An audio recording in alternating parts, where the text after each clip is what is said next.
Y desde luego que tenemos que hablar ahora del tema de las benzodiazepinas, ¿no? Las benzodiazepinas. Las benzodiazepinas son medicamentos que se utilizan justamente para estimular al receptor GABA, ¿no? Y a su, desde luego, neurotransmisor.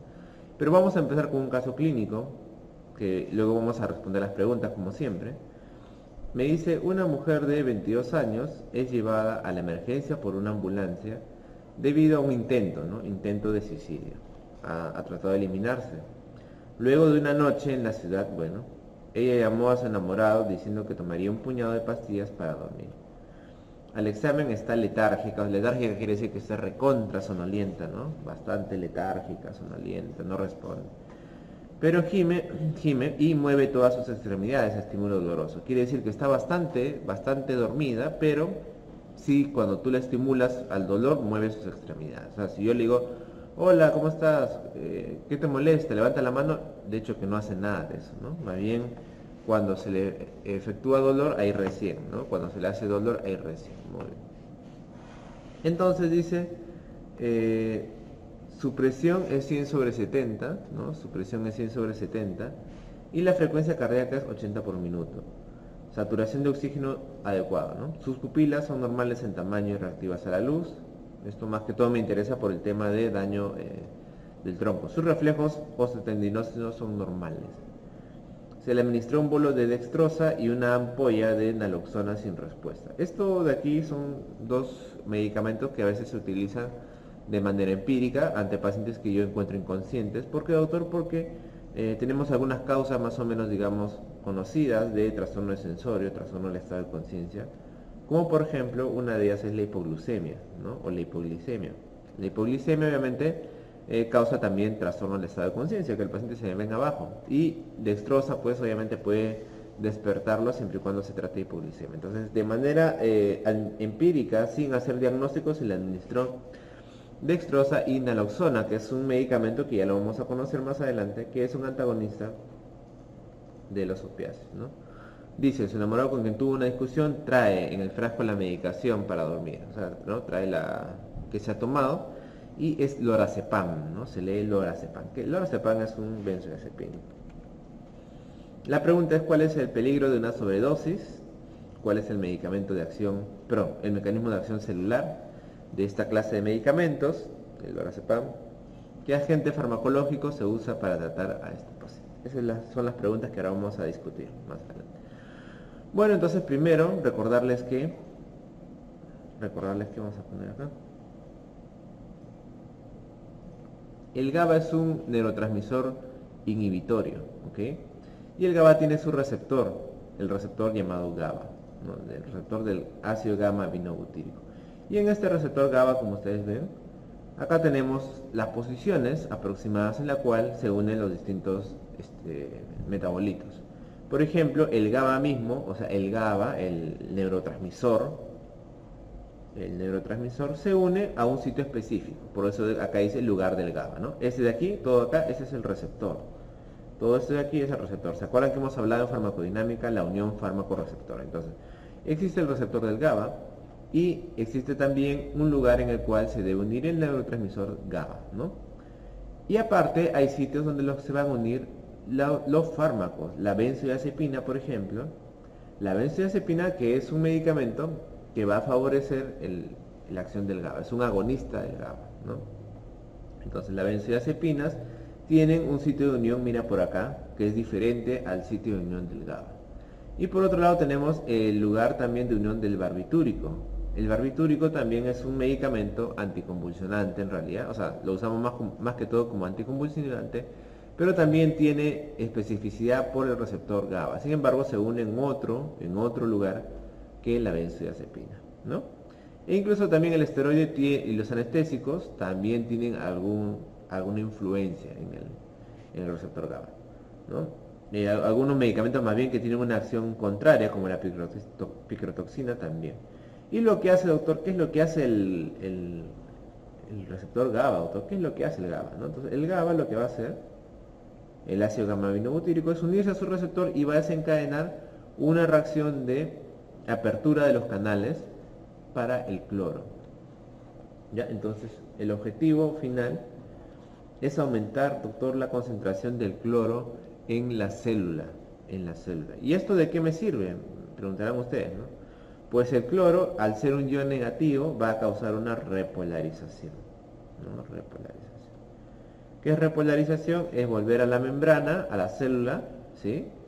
Acuérdate que las células normalmente están en estadio negativo y cuando hay una despolarización, pues cambian a positivo. Entonces, con el ingreso de cloro lo que vamos a hacer otra vez es repolarizar a la célula. Y de esta manera la célula se va a quedar, por decirlo así, quietita, ¿ok? Entonces la benzodiazepina lo que hace, como les decía, es disminuir la transmisión del impulso nervioso. ¿Cómo? Permitiendo el pasaje de los iones cloro y de esta manera estabilizando a la célula, ¿no? Muy bien, acá tenemos lo mismo. En realidad acá están mejor graficadas las unidades de los receptores GABA. Hay en realidad varios tipos de receptores, ¿no? Tenemos el receptor alfa, beta. Este de aquí, por ejemplo, tiene dos subunidades alfa y dos subunidades beta, ¿no? Y una gamma. Y mira que acá tenemos también el sitio de unión de las benzodiazepinas, en este caso el solpidem, que es un medicamento que ahora vamos a ver más adelante, que es un grupo especial que se llama los fármacos Z, y el flumacenilo también, que el flumacenilo más bien es el antagonista, ¿ya?, de las benzodiazepinas, como ahora vamos a ver. Muy bien. Entonces, como ven, acá tenemos diversos tipos de receptores, ¿no? El receptor de tipo GABA A es el más importante. El receptor de tipo GABA A, ¿ya? El receptor GABA A. Y tiene sus subunidades, como ustedes ven acá, 2 alfa, 2 beta, una gamma. Y el cloro va a ser el que va a ingresar. Una vez que ingresa a la célula, como ustedes ven acá, ¿no?, se llega al estado de hiperpolarización. Y en este caso la hiperpolarización, ¿no?, el voltaje de la célula pues se vuelve bastante negativo. Muy bien, y acá tenemos entonces muchos de los receptores GABA, ¿no? El GABA A, es el principal receptor. Vean por acá, tenemos al GABA A, ¿no? Tenemos las subunidades alfa 1, beta 2, gamma 2. Este tipo especial de subunidad se encuentra sobre todo en las neuronas de GABA difusas y la función que tiene en este caso es la sedación y la actividad anticonvulsiva, ¿ya? La sedación quiere decir que va a causar sueño, ¿no? Va a causar sueño. Muy bien. Tenemos otras subunidades como el alfa 2, beta 3 y gamma 2.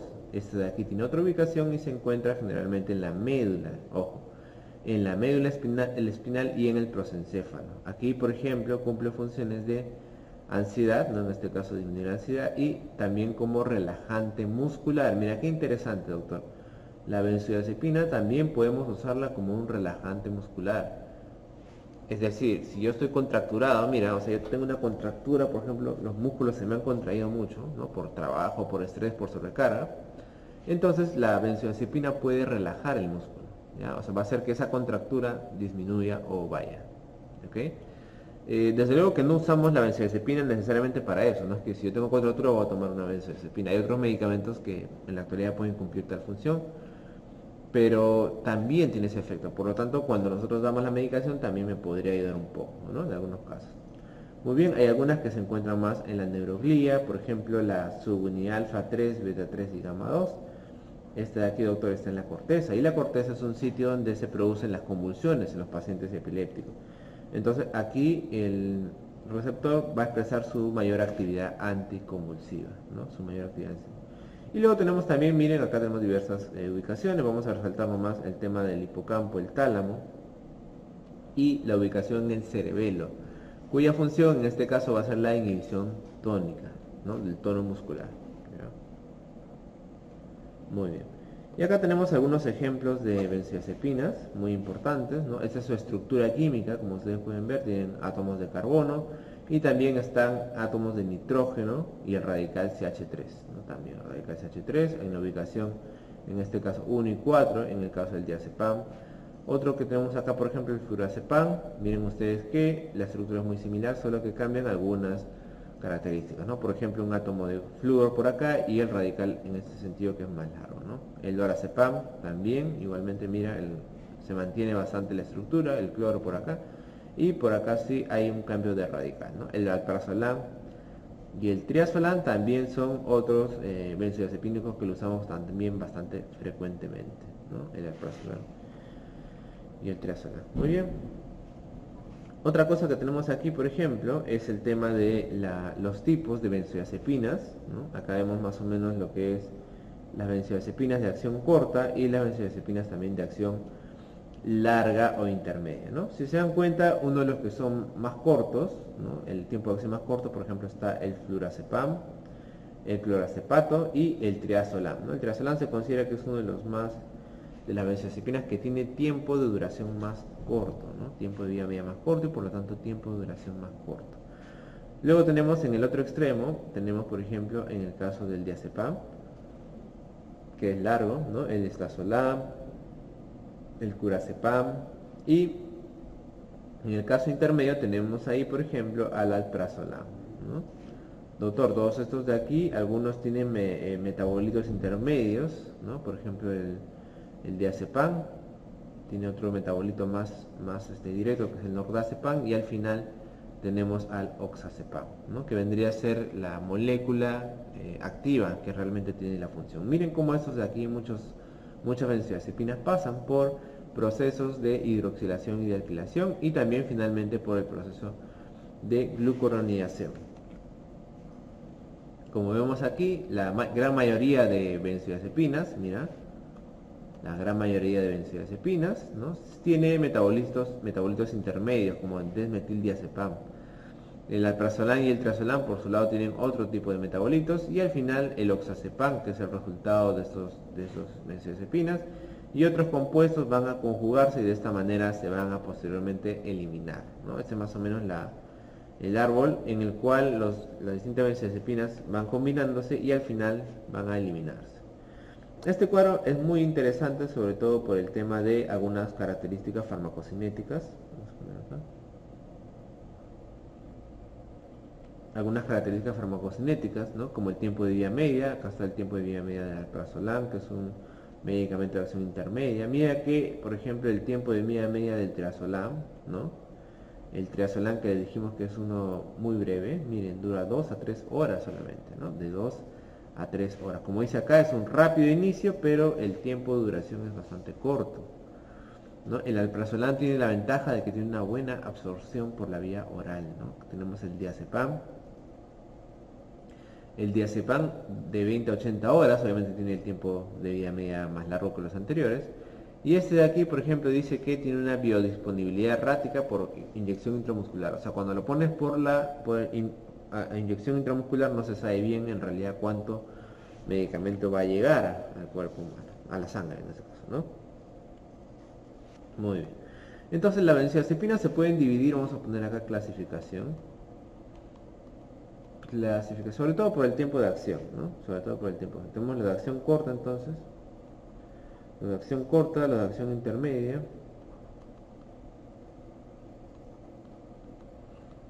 y los de acción larga, ¿no?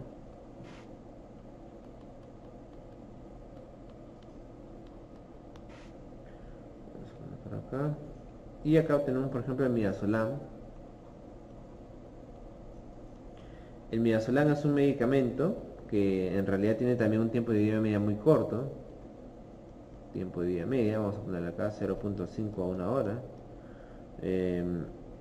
y se da por vía endovenosa, ¿no? El midazolam está disponible en ampollas nomás, ¿ya? El midazolam tiene un tiempo de vida media bastante corto. Luego tenemos el triazolam que tiene un tiempo de vida media más o menos de 1 a 4 horas. En los de acción intermedia resaltamos ahí por ejemplo al alprazolam, al clonazepam,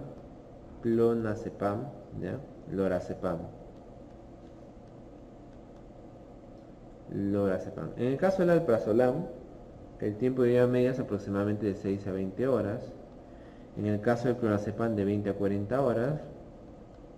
Y en el caso del lorazepam de 10 a 20 horas, ¿no? Ese es el tiempo de vida media aproximadamente de ellos, ¿no? El alprazolam lo usamos bastante, sobre todo como hipnótico, ¿no? O sea, para ayudar a dormir a los abuelitos, ¿no?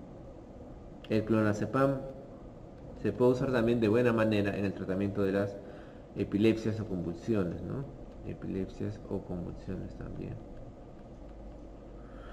El midazolam, como les decía, este viene en ampollas, ¿ya? Normalmente lo usamos bastante, ¿por qué? Porque como tiene un tiempo de acción bien corto, ¿qué sucede? Si yo quiero usar un calmante o quiero usar un benzodiazepínico para un paciente que va a ir a un procedimiento, solamente para un procedimiento, y luego ya no necesito que me esté durmiendo, entonces voy a usar un medicamento obviamente de acción corta, ¿no? De tal manera que le ponen al paciente el midazolam, el paciente va al procedimiento, ¿sí? Pasa media hora, una hora, el paciente ya está un poco más despierto, ¿no? Eso es lo indicado en este caso, ¿no? No voy a dar en caso de que necesite el tiempo corto, ¿no? de sueño, tiempo corto de que el paciente esté bastante calmado, no voy a necesitar un medicamento que me dure demasiado, ¿ya? Entonces, en la de acción larga acá tenemos al diazepam y al flurazepam. Este tiene 20 a 50 horas, 20 a 50 horas aproximadamente, ¿ya? Mientras que el otro aproximadamente de 50 a 100 horas, de 50 a 100 horas, el tiempo de día medio, ¿ok? Muy bien. Usos clínicos de estos medicamentos, ¿para qué me sirven, no? Vamos a poner acá. En realidad también depende de las funciones que cumple, ¿no? El mismo medicamento. Doctor, ¿para qué me sirven las benzodiazepinas o qué propiedades tienen? Bueno, hablando a nivel ya terapéutico, las benzodiazepinas tienen un gran poder ansiolítico. O sea, disminuyen la ansiedad, ¿no? Disminuyen la ansiedad. Disminuyen la ansiedad. ¿Qué otra característica? Hipnótico. Hipnótico quiere decir ayuda a conciliar el sueño. Voy a pasar arriba.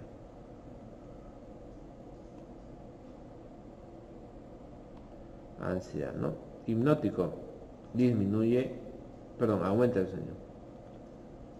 Aumenta el sueño. Aumenta el sueño. ¿Qué otra característica? Anticonvulsivante. Anticonvulsivante. No se puede usar desde luego en tratamiento de convulsiones. Ya, el tratamiento de convulsiones. ¿Qué más? También puede ser, como les decía, relajante, ¿no? Relajante muscular.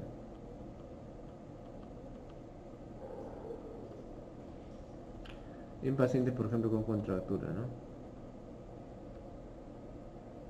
¿Está bien? Entonces, en esas situaciones, la benzodiazepina me ayuda, ¿no?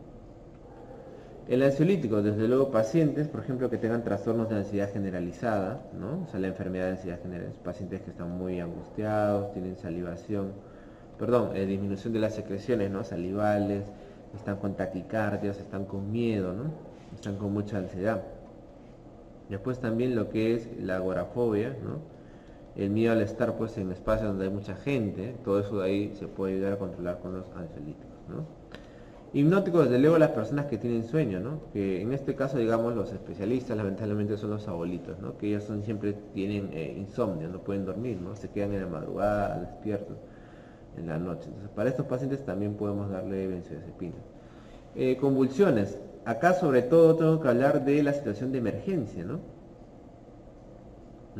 La definición pues clásica es estatus convulsivo, ¿no? Convulsión de más de media hora, pero en general yo siempre les digo esto equivale a decir convulsión en emergencia, ¿no? O sea, si yo tengo una convulsión en la emergencia y no sé la causa, el tratamiento es con benzodiazepina, ¿no? El diazepam es el fármaco de elección para el tratamiento de las convulsiones en emergencia o el estatus convulsivo, ¿no? Y también desde luego se puede usar en pacientes que ya tienen su epilepsia, ¿no? Y que estamos tratando de controlar la enfermedad, o sea, como un anticonvulsivante, digamos, extra, ¿no? Un anticonvulsivante para ayudar a controlar la enfermedad. Sin embargo, desde luego, actualmente existen otras alternativas, ¿no? Porque las benzodiazepinas en general ocasionan pues bastante sueño, ¿no? Bastante sueño. ¿Qué más? Relajante muscular, como les decía, en contracturas musculares, ¿no? También tiene una alta utilidad, ¿ya? Muy bien.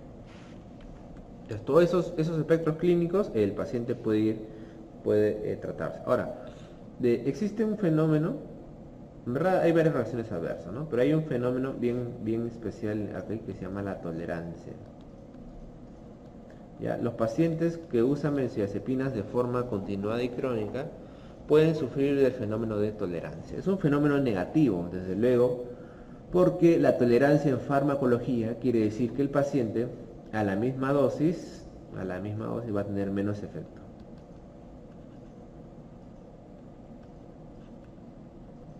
Esto en el tiempo, obviamente. ¿Qué quiere decir, doctor? O sea, que yo, por ejemplo, antes le daba a dormir el abuelito 0.5 miligramos del prazolam al día, ¿no? Le daba 0.5 miligramos y el abuelito dormía. Bueno, ahora, después de, ¿qué les digo? 6 meses de tratamiento con benzodiazepinas, ya el abuelito no duerme con esa dosis. Necesita más dosis, ¿no? Ese es el problema de la tolerancia. Ya es un fenómeno farmacológico. Ya. Y acá pues el paciente va a necesitar más dosis. Eso obviamente es negativo, ¿no? Es bastante negativo. Y la tolerancia entonces es una característica especial de la benzodiazepina. También puede darse con otros medicamentos, sobre todo los que tienen que ver con el control del sistema nervioso central, ¿no? Pero sin embargo tú no vas a escuchar nunca tolerancia pues del paciente al paracetamol, tolerancia a los antibióticos, tolerancia a otro tipo de medicamentos, ¿no? A la IECA. No existe eso. En cambio acá sí existe esa tolerancia, lamentablemente, ¿no? Que hace que el paciente necesite más dosis, ¿no? Y en cuanto a la aparición de la tolerancia, ¿cuál es lo primero de esas características que el paciente se vuelve tolerante? Hipnótico. O sea, lo primero que el paciente en el tratamiento, cuando sigue varios días, meses, años, cuando sigue el tratamiento crónico con las benzodiazepinas, lo primero que pierde, o sea, que tiene la tolerancia es al sueño, ¿ya? O sea, es lo primerito que se va. Tú le das la misma dosis y ya no duerme, ya no. La misma dosis, pero ya no hace efecto. Y la última en irse, o sea, la última característica que, digamos, haría tolerancia sería la propiedad ansiolítica. Ansiolítica, ¿no? Eso hasta el último siempre puede ayudar bastante a las benzodiazepinas con el tema de la ansiedad, ¿ok? Muy bien. La dosis, doctor, de medicamentos acá las tenemos, ¿no? La prazolam, perdón, viene de 0.5 miligramos, ¿no? La tableta, puedes partirla si quieres 0.25 a 0.5 miligramos y le puedes dar pues cada 12 horas o 3 veces al día, como dice, ¿no? La buspirona, su dosis es de 5 a 10 miligramos, 2 a 3 veces al día. Por acá tenemos el diazepam, ¿no? Diazepam, viene en la ampolla de 5 miligramos, ¿no? Podemos dar también en pastillas, entonces 5 miligramos 2 veces al día. El lorazepam, de 1 a 2 miligramos, 2 veces al día. A ver,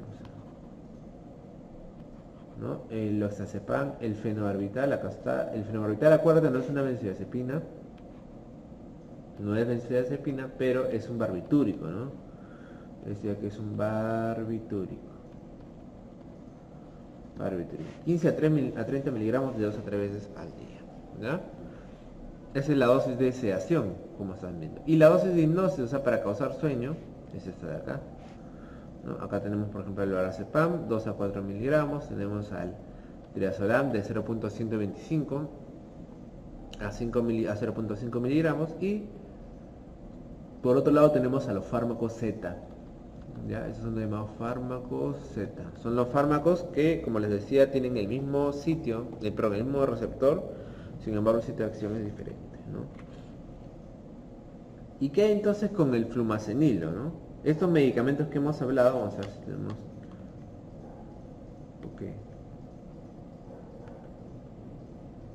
Ok, entonces tengo que hablarles ahorita un poco antes de pasar al flumacenilo de algunos eventos adversos, ¿no? Algunos eventos adversos. Doctor, entonces las benzodiazepinas tienen efectos adversos, obviamente. ¿Cuáles son? A ver, y justamente para qué voy a usar el flumacenilo. Como efectos adversos tenemos varios, ¿no? Desde luego, las benzodiazepinas pueden causar malestar, ¿no? Dolor abdominal, náuseas. ¿Ya? Sin embargo, el efecto más frecuente, el más indeseado, que es el sueño, ¿no? La hipnosis o la somnolencia, ¿no? Mejor la somnolencia. ¿Está bien? Entonces casi todos, el 100% de pacientes que toman benzodiazepinas va a tener más sueño de lo normal. Eso es algo esperable, ¿no? Entonces esto puede ser perjudicial, doctor, ¿sí? Por ejemplo, si el paciente necesita estar concentrado, ¿no? Es un estudiante, imagínate que todos los días le ponemos con benzodiazepinas, ¿cómo va a llegar al colegio? Así, totalmente dopado, ¿no? No va a poder concentrarse. Después, ¿qué más? Hay profesiones también que requieren gran atención, perdón, ¿no? por ejemplo, no sé, conductores de bus, choferes, ¿no?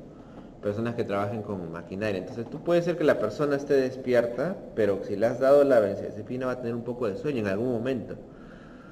Se le va a caer los párpados, en algún momento quizás va a cometer alguna distracción y puede ser muy perjudicial, ¿no? Por eso si nosotros vamos a poner benzodiazepinas, idealmente por ejemplo en las clínicas, ¿no? En la parte los hospitales, si tú ves un paciente va a venir y vas a ponerle benzodiazepinas, tienes que decirle, señor, ¿usted con quién va a volver? ¿No? ¿Va a volver solo, conduciendo, van a recogerlo? Entonces es importante para ese tema también, ¿no? Entonces la hipnosis o somnolencia es el efecto adverso más frecuente y más esperable, ¿no? En todos los pacientes.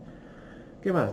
Si la dosis es muy alta, o sea que hay una dosis muy importante, ya puede causar problemas, ¿no? Entre ellos estaría la depresión respiratoria, ¿no? Las benzodiazepinas, al ser medicamentos que favorecen la acción del neurotransmisor GABA, pues van a disminuir en general todo lo que es las funciones, ¿no? En este caso de la respiración, pueden deprimir el centro respiratorio. Esa es quizás la reacción adversa más temible, ¿no?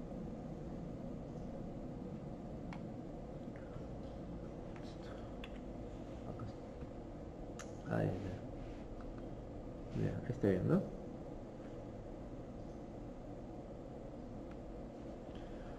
Ok, estamos bien. Entonces, esos son los efectos adversos con los cuales hay que luchar en este caso, ¿no? Con las benzodiazepinas. Y para eso, doctor, existe el flumacenilo. El flumacenilo en realidad es una imida benzodiazepina, no es del mismo grupo, pero sí se une, es muy parecida porque se une también al receptor, ¿no? El cuarto del flumacenilo se une al receptor. Pero la función que cumple, doctor, es de antagonista, ¿no? Antagonista del receptor de la benzodiazepina.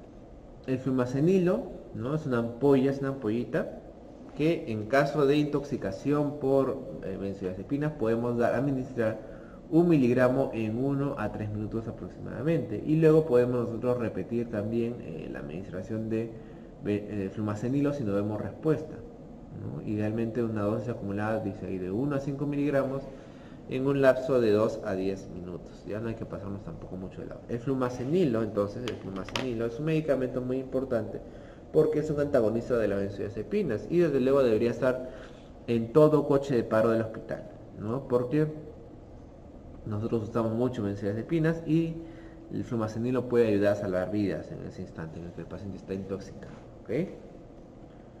Muy bien. Entonces, esto es más o menos todo en cuanto a las benzodiazepinas, ¿no? Ya sabemos que tiene efectos adversos. Otro efecto que me olvidé comentar es pérdida de memoria, pero a largo plazo. O sea, esto no es inmediato, no es todo mi diazepam y perdí la memoria, no. Tiene que ser un consumo bastante crónico y en algunos pacientes, sobre todo en ancianos, ¿no? Puede hacer de que pierda la memoria, ¿no? O sea, sus capacidades cognitivas. Y otra cosa también, desde luego, es que el paciente pues va a perder tiempo de reacción, ¿no? No lo hemos explicado tan certeramente, pero el tiempo de reacción también está muy comprometido, ¿no? O sea, a ver, el paciente se cae y no reacciona, no pone las manos, se rompe la cabeza, ¿me entiendes? Esas cosas pueden suceder con las benzodiazepinas, por eso le decía que hay que tener mucho cuidado en pacientes que están con actividades por lo menos, llamémosle un poco de riesgo, ¿ya? Muy bien, entonces como las benzodiazepinas, como ustedes ven, tiene varios efectos, muchas reacciones adversas, dijeron, vamos a crear entonces un medicamento para el insomnio que no sea benzodiazepina, ¿no? Porque, como les digo, pues la benzodiazepina usado crónicamente puede causar problemas, ¿no? Entonces decían, bueno, vamos a crear un medicamento que ayude a los pacientes con insomnio, pero no les perjudique demasiado. Entonces ahí crearon estos llamados neosinóticos, o también llamados fármacos Z o compuestos Z. En realidad tienen una menor eficacia que las benzodiazepinas, ya sea como anticonvulsivantes o miorrelajantes, y también, ojo, ese es otro problema, ¿no? Que también pueden presentar los fenómenos de dependencia y tolerancia. Estos son los fenómenos que hemos hablado. La tolerancia, ¿no? Como que el paciente en el tiempo ya no presenta la misma reacción a la misma dosis de fármaco, ¿no? Y la dependencia, desde luego, que el paciente necesite el fármaco para sentirse muy bien, ¿no? Entonces, estos fármacos Z, a pesar de que tienen sitio de acción diferente, idealmente causan menos efectos adversos que las benzodiazepinas, pero son menos eficaces contra otras enfermedades y además también la sobredosis de fármaco Z también se puede tratar con flumazenil. Ojo, la hiperdosis de compuesto Z también se puede tratar con flumazenil. ¿Ok? Entonces, estos medicamentos, como les digo, salieron con la esperanza, ¿no?, de ser medicamentos que puedan ser administrados para que el paciente tenga sueño, para que le induzca el sueño. Ahí tenemos, por ejemplo, ¿no?, se llama fármaco Z por justamente el nombre que tienen, ¿no? Tenemos al Zolpidem ahí. Al Zolpidem, tenemos acá al Saleplon y por ejemplo al Esopiclón, ¿no? Estos de acá también son derivados en realidad muy parecidos a las benzodiazepinas. El Saleplon se ha visto que produce menor amnesia anterógrada y somnolencia matutina que el Zolpidem. Aparentemente es mejor, ¿no? Eso siempre va saliendo, me da risa un poco eso porque siempre en el tema de laboratorios, todo eso, ¿no?, siempre hay un interés obviamente en sacar más ganancia. Y a veces los nuevos medicamentos tienen beneficios extra, ¿no? En este caso, por ejemplo, dice que el Saleplon produce menos amnesia anterógrada que el otro medicamento. Entonces eso te induce obviamente a usar solamente ese, ¿no? Y son utilizados ampliamente para el tratamiento del insomnio. ¿Ya? Entonces esto de acá me sirve mayormente para el tratamiento del insomnio. Muy bien. Entonces vamos a ver acá algunas características. Tenemos que los fármacos Z, ¿no? Los fármacos Z tenemos sobre todo a Saleplon y a Zopiclón. Vamos a poner acá. Saleplon, Zolpidem. ¿No? La dosis acá que usamos normalmente es de 5 a 10 miligramos. 5 a 10 miligramos. ¿No? En el caso del Zolpidem, ¿no?, en el caso del Zolpidem nosotros tenemos ahí también preparaciones en tabletas, ¿no?, o incluso en tabletas pero sublinguales, ¿no? Sublinguales. De estos el Saleplon, este de aquí tiene menos riesgo de interacción con otros fármacos, menos riesgo de interacción con otros fármacos, ¿ya?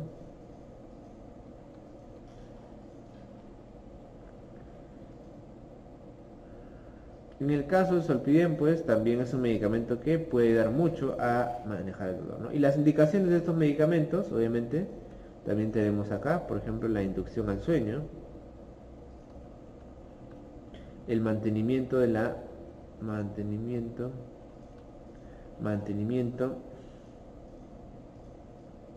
de la del sueño, ¿no? O sea, en realidad, mantenimiento del, claro, el mismo estado del sueño, ¿no? Del estado del sueño. O sea, lo puedo utilizar para inducir el sueño. Inducir quiere decir que simplemente le voy a dar el empujoncito para que el paciente duerma, ¿no? O sea, le induzco el sueño y luego el paciente ya duerme. Y de otro lado también mantiene el estado del sueño, ¿no?, a lo largo del mismo proceso. ¿Ya? Entonces funciona como inductor porque a mí también me sirve eso, ¿no? Dicen, yo no quiero que el paciente se dope, no quiero que esté así totalmente dormido, no, quiero solamente inducirle el sueño al inicio y luego ya mantenimiento, ¿no? En este caso el fármaco Z cumple ambas funciones. Entonces, resolviendo las preguntas, estimados estudiantes, que dice, ¿cuál es el peligro de una sobredosis? ¿No? Entonces la respuesta sería, la peligro de una sobredosis de luego es una intoxicación por benzodiazepinas que me puede causar muchos síntomas, de ellos la depresión respiratoria y la muerte, ¿no? La depresión respiratoria y la muerte. La otra pregunta me dice, ¿cuál es el mecanismo de acción celular de esta clase de medicamentos? ¿Cuál es el mecanismo de acción celular de esta clase de medicamentos? Vamos a ver por acá. Ya dijimos que el mecanismo de acción, ¿cuál es? El mecanismo de acción es el agonismo del receptor GABA. ¿Ya? Es un agonista del receptor GABA. ¿Y el receptor GABA qué hace, doctor? Permite la entrada de cloro. Permite la entrada de cloro. ¿Para qué? Para que haya una estabilidad de la célula. Estabilidad de la célula. Muy bien. ¿Ya? ¿Qué agente farmacológico se usa para tratar a esa paciente que vino intoxicada, verdad? Que vino con ganas de hacerse daño y la encontramos bastante dormida? Flumazenil, ¿no? Flumazenil. Muy bien.